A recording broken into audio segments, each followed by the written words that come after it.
In this lecture, we'll be talking about data types. So a data type represents the type of data that will be stored in a variable or in our memory. So for example, when we were trying to perform some basic addition, subtraction using our variables, we were trying to give values in the form of integers. So suppose I take z as 7. Here I have given z a value of integer, and if I take y as 5, that means I have stored 5, which is an integer value, to y. So here the data type that I have stored in the variable or in our memory is integer.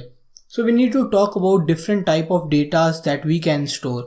And if I take an example of big websites like Google, Twitter, Facebook or LinkedIn, or if you are going to work as a web developer, if you are going to work as an application developer, you need to understand this point.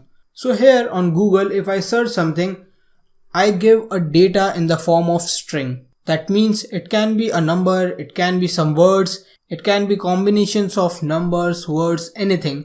So here I am giving an input of string. That is why it is easy for Google to understand and differentiate what to search.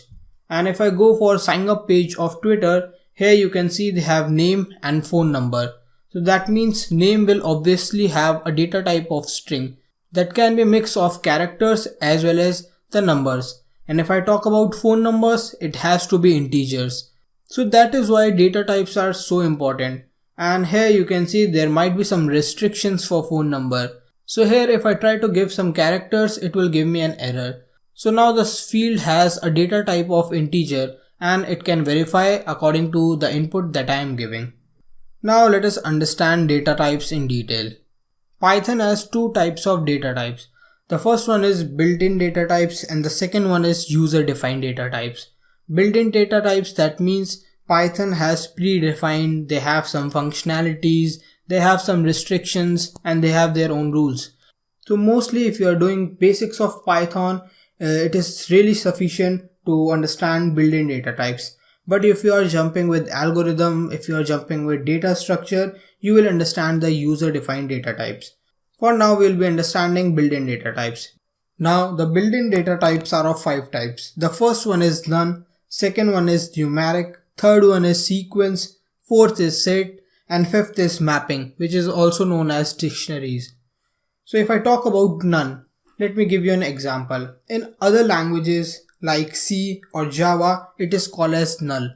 So here if I want to create a variable but I don't want to give any value to that particular variable, I can give it as none. Let me take an example with x, and if I give it as none, make sure you have a capital N. And if I press enter, you can see the value of x will be none. And if I want to check that particular value, I just want to print x and you can see I don't get any result. And if I try to take x as 5 now, and if I print x, you can see the result is 5. The second built-in function I want to talk about is numeric type. It is already break down into 3 parts, which is int, float and complex. So if you have studied basic mathematics, I guess you already know integer, float and complex. If you don't know, don't worry. So if I take an example here again, if I take a as 50, here we have assigned the value to a as 50, which is the integer. And if I take a second variable b and give it as a value of 50.5, here I have provided this particular variable as a float value.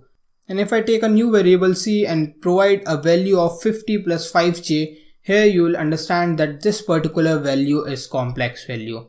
So if you want to check the type at any point of time, all you have to do is just type and give the variable name. Here I will be taking a, and then let me take b, and then let me take c.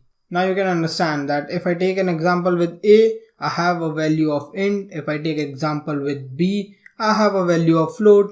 And if I take an example of c, I have a value of complex. There is a fourth category with numeric type that is known as boolean. And here in Python it is known as bool. In Java, in C or in any different language it is known as boolean. So which basically have a value of true or false. Python internally represent true as 1 and false as 0. These true and false mainly used to compare different conditions. And if a certain condition is true, then the particular task will be performed, and if the certain condition is false, then the task can be stopped. So for now, if I take an example here, after every time we fill some fields on Facebook and we click on sign up, Facebook might give an error because it goes through various conditions, and if all the required conditions are satisfied, then only it allows us to move forward. But if any of the condition is not satisfied, it replies false. And if all the conditions are satisfied, it replies true. So at this point of time, they compare each and every field with the requirement. And if I do this particular sign up, you can see I got error. But if I fill all the fields, it will give a true signals and it will directly pass. Let us perform some task in a shell. So if here I try to compare A, and supposedly if A is greater than 5, and if I try to print this particular value of A, what do you think? It has a value of true. That means 10 is greater than 5, of course. And if I take another example and I kept these values in vice versa mode and try to print A again, you can see it printed as false. So mainly these true and false are used for comparison. So once you try to understand the if, else, while loop, these statements are really important. Let me take a simple example. So if I take A as 10 and B as 20, and if suppose I try to compare them, so this is a condition operator. We will be talking about this in later section. But for now, I have taken A as 10, B as 20, and if A is less than B, then we need to perform something. So here I want to perform like if this particular case happens, I want to print hello. And if this doesn't happen, I want to print. Now you can see our condition was if A is less than 20, we will be printing hello, else we will be printing OK. For now, A was less than 20, so they have given a true signal and it was passed. So mainly these type of conditions are used to compare between different situations. And I talked about Facebook. There are several examples which I also include. That means once you are comfortable with the conditional operators and all the other things, you will be really using these type of thing. In the next lecture, let us talk about sequence in Python, which includes string, list, tuple, range and lot more things.